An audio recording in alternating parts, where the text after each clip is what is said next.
All right, senior owned business family, how you guys doing today? It's Matt, Brittney in the house, and today the topic is real talk. We're just going to kind of get into senior living in general, senior placement, all the different things that we've experienced through the years. Brittney's done this for countless years, so have I, and we've had the joy of helping many seniors throughout our time to make sure they are in a great place, and that's what this business is all about. We're going to talk about a lot of different things, but Brittney, I've been running this ad for TSL, and I get a lot of great likes, a lot of great comments, and I appreciate everyone out there. And you always get a few bad apples in the group, right? So a couple of negative things, and one stands out. Like this one lady says, "Man, you don't know what you're talking about. You don't even know what you're doing." And I just told her, I guess you're right. I've only helped over 1,000 seniors and coached a couple hundred students throughout the country. I really don't know what I'm talking about, so I get it. And this one lady, Brittney, we shared this off the air. I think it's kind of apropos for our conversation because we can get into the level of difficulty this business can be. I do make it seem like it's simple in some form or fashion because there are areas of this business that are simple to me, and doesn't mean it's going to be simple for everyone. However, if you work through some strategies and the principles, Brittney, you and I teach in the Senior Placement Institute, you'll be able to do this because, no, before I get to that lady, there's another lady that said, "I don't even know what you're teaching. All you need is a business card." I'm like, all you need is a business card? Brittney, that's all you need. All you need is a business card. If that's the case, why are people spending $85,000 on a franchise if all they need is a business card? Don't spend it on the franchise. Just go spend $10 on business cards. You'd be cool. You know exactly what you're doing. So I just think it's kind of funny. But this one lady said I didn't know what I was doing. And so I told her, a little bit. And she goes, "If you think this is so simple, then you don't know how to do this business." So I responded back to her. I said, I agree with you. There's parts of this industry that can be difficult, especially at the very beginning. And even during your time, your tenure doing this business, there are parts of it that can be challenging. And then she came back to me and goes, "Well, if you think it's so difficult and challenging, you definitely don't know what you're talking about." I said, make up your mind. Is it supposed to be easy or is it supposed to be difficult? I don't know. So here's what we're going to do, Brittney. We're going to have a real talk today. I really appreciate it. But a few things. And one thing I do want to talk about is I'm doing something I don't think has ever been done before. I could be wrong. I don't know everybody in the universe, you guys. I have no idea. I've never seen this done before. I've actually talked about doing this thing for at least 2, maybe 3 years. I've kind of hinted around to it. Like, all you need in life is mindset, skill set, tool set. And as long as you have those 3 things, I could take my skill set and go anywhere in the country, give an opportunity and get a paying client in 7 days. That's kind of like one of the courses that we do in the Senior Referral Academy. So I've taught what I would do. And some things have changed over time because Senior Referral Academy, Brittney, was recorded back in 2019. So some things have changed. I would do a little bit differently today with the senior living landscape the way it is. But I'm going to a place 2,500 miles away from where I live. There is no one in the senior living space that I know. No one knows me unless they follow me on YouTube, which I have no idea if they do or not. I don't have some secret social worker in my hip pocket. I don't have, some senior living community that's ready to, can't handle a certain resident because of a certain level of acuity and Matt's going to show up. So we're just going to get him to lead. Nothing like that. But I'm going to a place 2,500 miles away from where I live. Don't know anyone. And I will get a paying client in 12 hours, putting my skill set on the line, putting my faith on the line, because I have to be real and honest with you guys. When you do this and you showcase this, I'm sure it's going to be nerve-wracking. Again, I've never done it, so I don't know, but I'm starting even right now. We're about a month away from this trip. I'm starting to get a little bit of kind of like what it had was in sports the night before a game. You get a little bit of butterflies, a little bit of adrenaline. And I'm kind of thinking, oh my gosh, man, am I really doing this? Because you're going to be able to follow me. If you sign up, you can click the link down below. We got a general admission and VIP.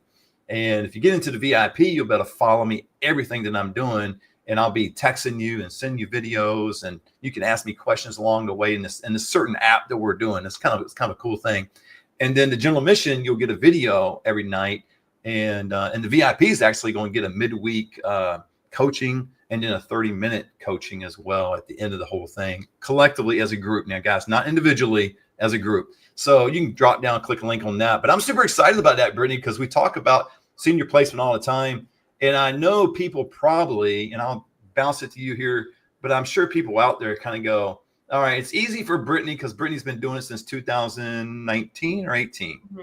19. And she has 2 agencies. Great. She's well established.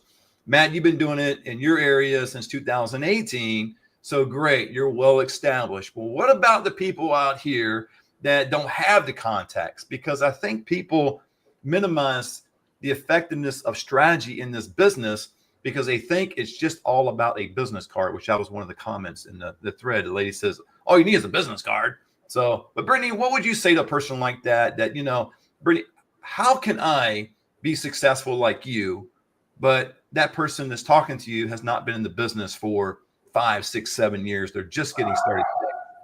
I mean, I would say we all start, like I did work in the senior living industry, but had no contacts. I was very young, so no one knew who I was. I was in the dining room and had no, movement in the senior living industry. And I know you as well. We're kind of just representing one community. So I would say to them that it doesn't matter what the background is, how many years you've been doing it. There's opportunity for everybody. And it doesn't matter like who you know, who you don't know at the beginning. We all started there. I knew not one person. I knew my old boss and my old executive director that have had zero impact on my business. They've not given me one referral, one connection, one anything. So it's not like I use them as leverage. So even if you don't have any contacts in the space, if you have the skill set, the tool set, the mindset, and the way to do it, the business outline, anybody can do it. So when we hear excuses or people say, well, you and Matt, you're just lucky, or you and Matt know people, Right. Whatever. I don't think that's the case. I mean, I have seen it from our students too. We have students that have been in totally different industries, owning massage places, owning spas, like completely different stuff, recruiters, and they're super successful. And there was no magic pill or they knew some magic person. It's just consistency in doing the job. So, and making sure you're doing it the right way. That would be but we get that a lot. We get the whole, you must know a lot of people, you've been doing it for years. But if you look back, we didn't know anybody and we had no contacts to start. Yeah, true. In full disclosure, you guys know I used to work for assisted living community, and I was kind of outside sales. They called outside, marketing director, but still outside sales. And so I was hobnobbing with physicians doing lunch and learns. So I thought, Brittney, initially I had an advantage going into this business because I did know some social workers. Only to find out it was a disadvantage because all along I was promoting what? One community. This ABC community, I won't call it by name, but ABC community was the best. Oh my gosh, we're better than anyone else. We got the best care. We got the best nurse. We got the blah, blah, blah, blah. And now I'm circling back around as a senior placement agent trying to get residents to go elsewhere. Well, what happened to all that pitch you were giving me for months, no end, that one community is the best. So I should just have all my residents and patients go over there. Why go through you? It did not serve me well at all. I thought it was going to be just the opposite. I thought it was like, oh, beautiful. I'm going to get 4 or 5 social workers like that. And I did not. I did get one right out of the gate within probably the first 2 or 3 weeks of business. And this was not a strategy thing. I actually have to admit, this was more of a coincidental luck thing. I happened to be there at the right time. I walked in the building. She'd only been there for 30 days. And she wasn't from this area, or at least not initially. She lived outside this area, outside the state for a number of years. And she didn't have any resources. And I happened to walk in at the right time. And that's the beautiful thing about this business, you guys. It only really takes one social worker, one contact, one person out there. It could be someone LTC, it could be, various different industries. It could be a real estate individual. What do they call it designation, Brittney? I forgot what they call it now. Senior real estate expert or something. There's a SRES or something. Yeah. Yes. It could be someone like that has a lot of interaction with a good fair amount of seniors. You can connect with them, but it's not just, a business card. And it can be easy. And I think the easy things for me, Brittney, are probably, it lends to my strength, right? So social workers tend to be easy for me. Doesn't mean I get every social worker I talk to. Doesn't mean every building I walk into, they're laying the red carpet and they're like, oh my gosh, Matt's here. All right, let's give them all the leads. I just find that fascinating to walk into a place cold turkey, doing a cold call, not knowing what you're going to run into, not really knowing what you're going to expect to happen, and don't have any preconceived ideas, and just walk in and start doing it. That takes some confidence. I don't know if necessarily I had that at the beginning. I think I had a lot of confidence at the beginning, but over the years, I literally could walk anywhere. And the whole point is I could walk in this building, and if I get nothing from it, I'm okay, because my attitude and my whole purpose of being there is to give. So if I'm going out and being a giver, and I want to give all what I have as a resource to a building, and they don't have time to hear it, they don't want it, whatever the reason is, I'm okay with it, because I'm not there asking for anything. I'm there giving something, right? So so I find that to be easy for me. I know with a lot of our students, I would think, I say a lot, I don't know what the percentage is, at least the things I hear, that's a difficult side for them, is social workers. Is that what you're hearing? I need you do all the midweek collaboration meetings. Is that a difficult thing for them? And what tends to be the thing they enjoy the most? I agree. I think the thing with social workers, case managers, they are the most, I would say, difficult, or the most objections you're going to get in this industry. They're bombarded with a lot of different people, not only placement agents, wanting referrals and leads and resources and that type of thing. So they're frustrated with it. I think it comes down to a lot of the people that get in this industry don't necessarily have that sales background, or they don't love cold calling or knocking down doors. I'm pretty sure the stats on that are very low as humans that really love doing that. There are certain people that love doing that. I also did cold calling like you, Matt, and got into that sales aspect. So I get some excitement of that. So I feel like that's where those people lean towards, is knocking down doors, getting the no's.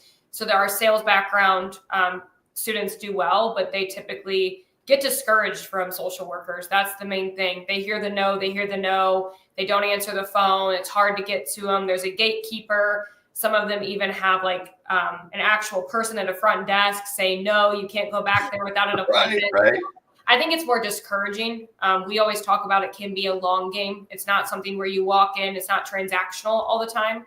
It's more building a rapport, building a relationship, knocking down doors. So that's what I hear from students. What I hear they enjoy the most is helping the seniors. The frustration is getting to the seniors.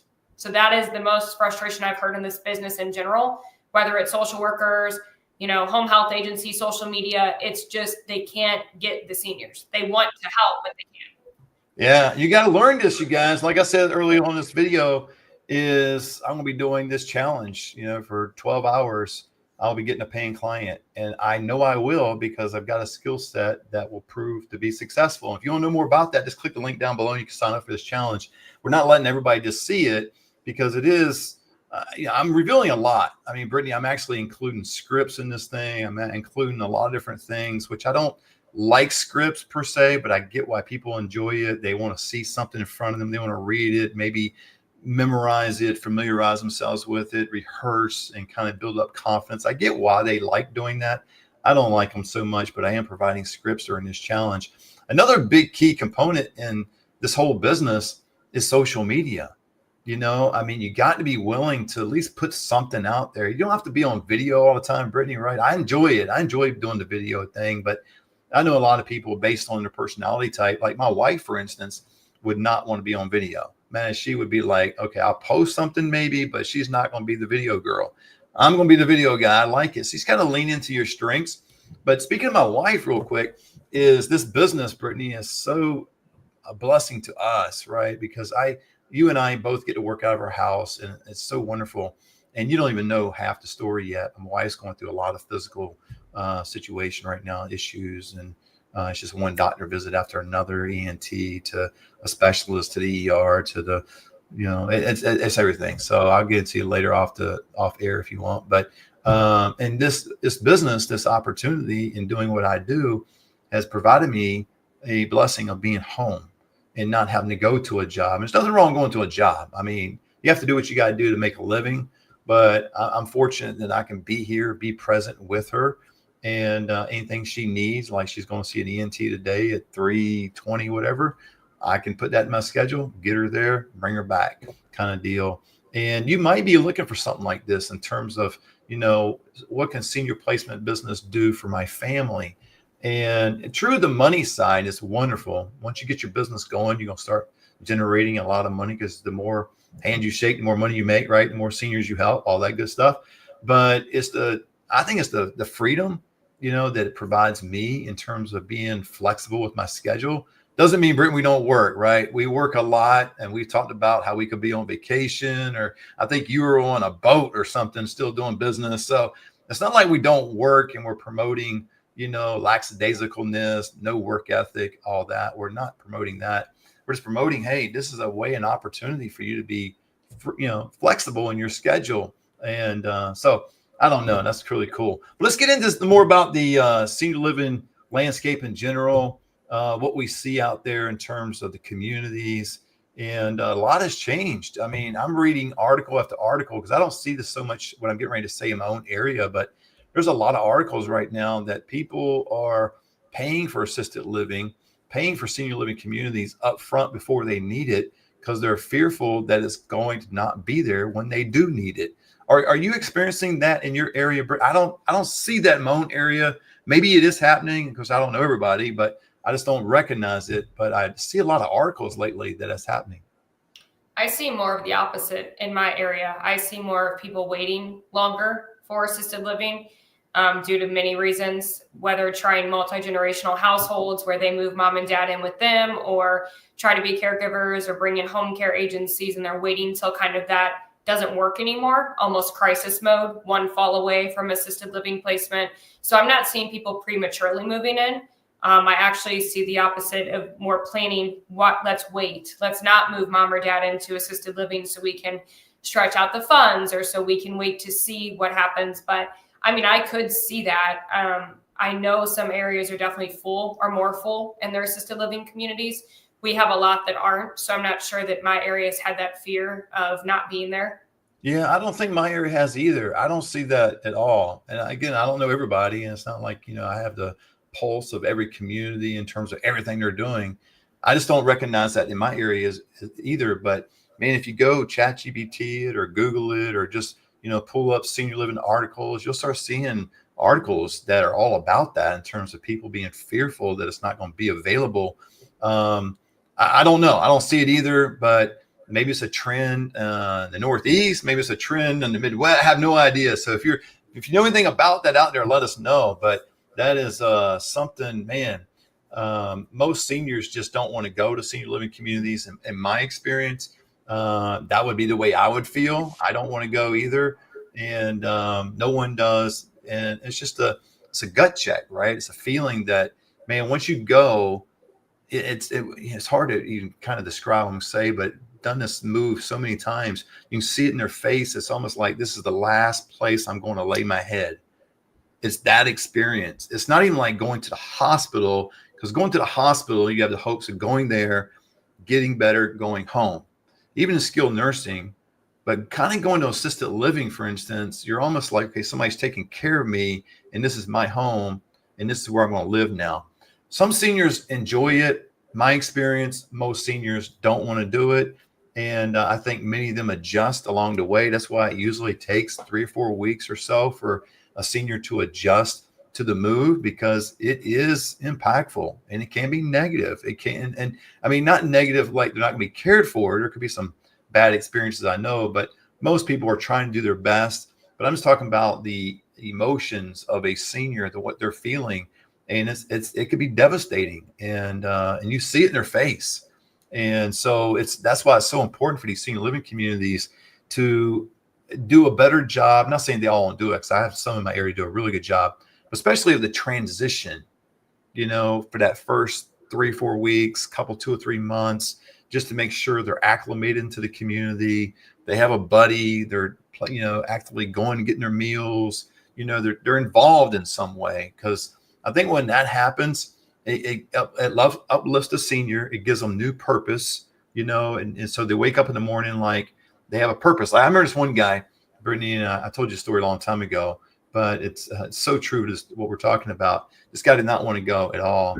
And then when he went, and this same guy was calling his son every day, and you know the story. And so when he gets there, after a couple of weeks, he wasn't calling his son anymore, because he had a little shirt pocket and he had a list of all activities and things they were doing. So every hour he was pulling that thing out and seeing what was coming up next. And it gave him purpose.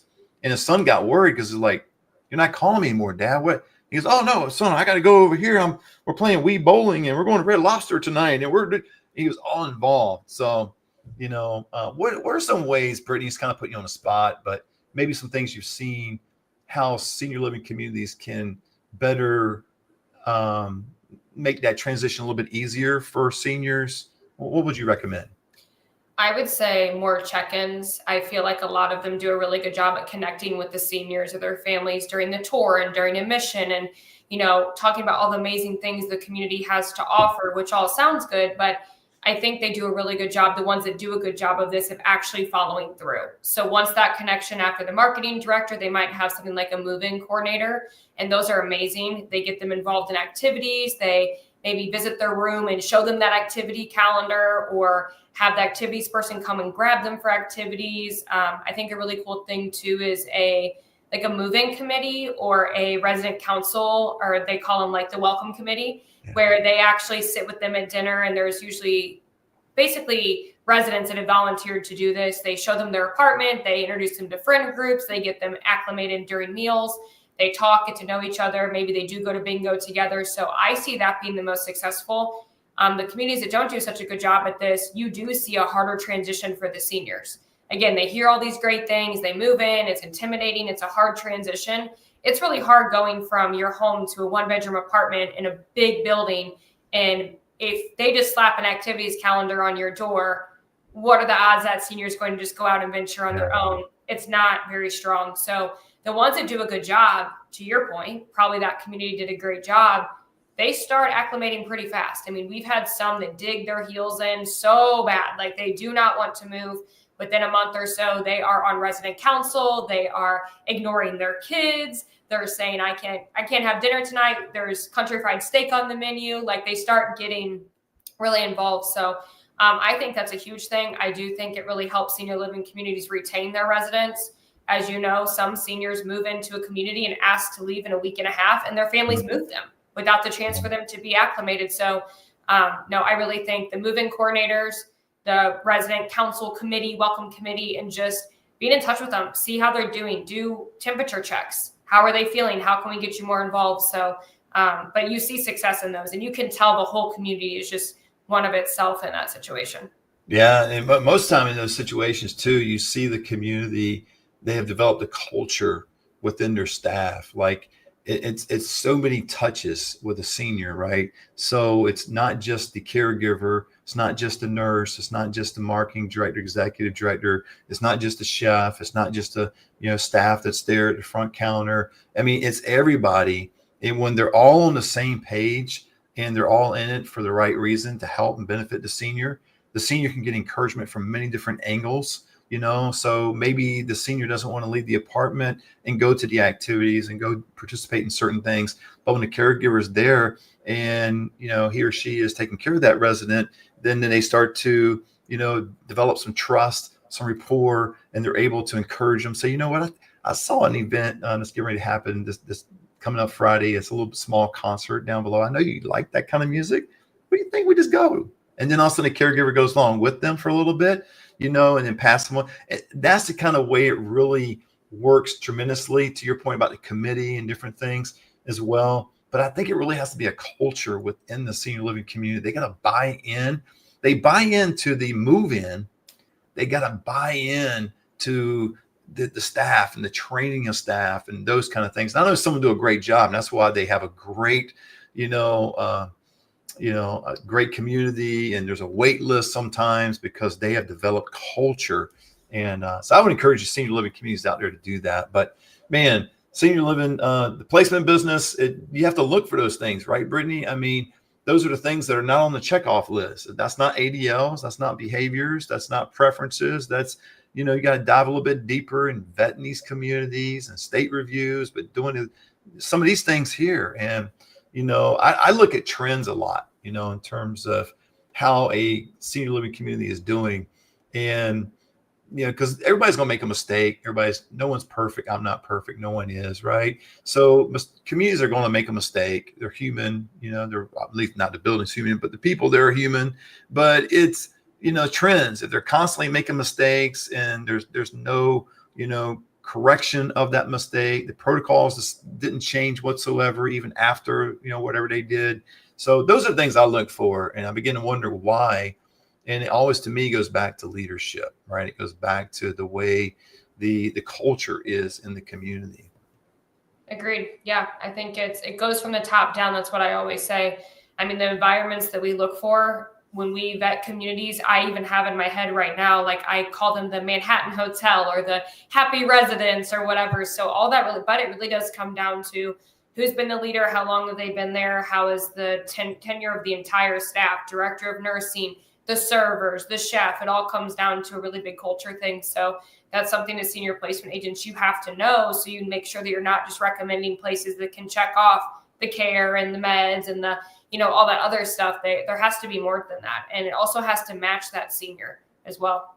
And I think too, with the culture, when they develop it and people want to be there, they all have purpose, they'll have less turnover. Yeah. They'll have less a revolving door of caregivers coming and going, marketing directors coming and going, things like that when they develop culture. But develop culture is such a lengthy process. Typically does not happen overnight, right? I mean, it just doesn't. So you got to develop a team.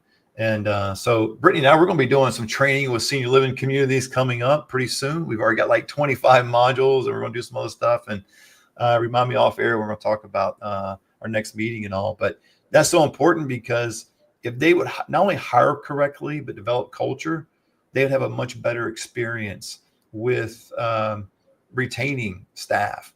But, I think back in my experience, it didn't really happen to me as much because I left on my own terms because I wanted to start this senior placement business. But I did see some marketing directors come and go. And through my experience as a senior placement agent, I've seen caregivers as well, but marketing directors come and go. And it's like they get pushed in. The marketing directors in particular get pushed in. And it's like there's a honeymoon stage of like 3 months. And then the community wants magic. They want it magic overnight. And a lot of these successful communities I see, the marketing director's been there for 5 years, 10 years plus. And I believe those communities have paid their dues and time to develop culture within there. And so as a senior placement agent, you're going to have to look for that. And some of that is, not going to be on your first tour. It's not going to be just asking a question. Hey, are you developing culture, or are you working with you?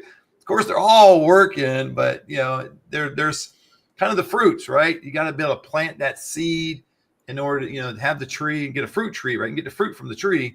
Well, a lot of communities don't want to plant the seed. They just want the fruit. They want the fruit from their labor real quick with the marketing director. If they don't get it right away, then they move on and get somebody else. And then when you get someone else, that's a different personality type. That's a different person with different viewpoints and vision and everything else. And that eats into your culture. They might be a good fit, or they might just throw the culture off to a completely different direction. And then you're down this road you didn't want to get into. So, but yeah, man, senior living communities, I love them. I love all they do. And there's so many options, I think. I don't know in every state, but I know in California and Texas, Missouri, and other different states, there's a lot of different options. So as family members out there, if you're looking for senior living communities for your loved one or senior placement agents, make sure that you go, all of them, and you begin to understand what they do and how they serve and how can they serve your loved one the best, right? Because it may not be the first one you walk into. And it might be the first one you walk into might have the aesthetics, might have the appeal, might just be like, oh my gosh, it's heaven. But do a little bit of deeper research. I'm not saying spend months and years. I mean, sometimes you got to make a quick decision because mom's being discharged from skilled nursing on Tuesday and here it is Monday. So you ain't got a lot of time. I get it. But do your due diligence and make sure that you vet them as best you can. If you don't have a senior placement agent, man, you have one. Get a good one. Brittney, I would think myself, there's a lot of students in the senior home business family that we can help you out in terms of pointing you in the right direction. But Brittney, I love this business. I love what we do. I love the lives that we change. I love the families that I talk to and are able to develop relationships with over time. And, I love it when they call me back and, to thank me. But beyond that is, and sometimes if I place mom and then 3 years later, I get a call for dad. Now it's dad's turn. And it just gets me reminiscent thinking back of about mom. And I don't remember every resident, I wish I could. Maybe it's because I'm 56 and I don't remember every face I see, but I got a pretty good memory in terms of what I've done. But, I don't remember all their names, but just in terms of what they go through. And just to be an advocate for seniors is such a blessing. So what Brittney does, what I do. If you'll know more about what we do, just click the link down below. You schedule a consultation call with us. There's that 12-hour challenge. It's over the course of 6 days, 2 hours a day. Sign up for that, man. I'd be clicking that link and getting involved as quickly as I could. You'll get behind the scenes of all what we do and follow me. And I'm going to do it in 12 hours. And it's pressure on me, Brittney, to do it, but it's going to happen. And so I'm looking forward to that. So guys, we thank you so much for being with us today. Until next time, God bless.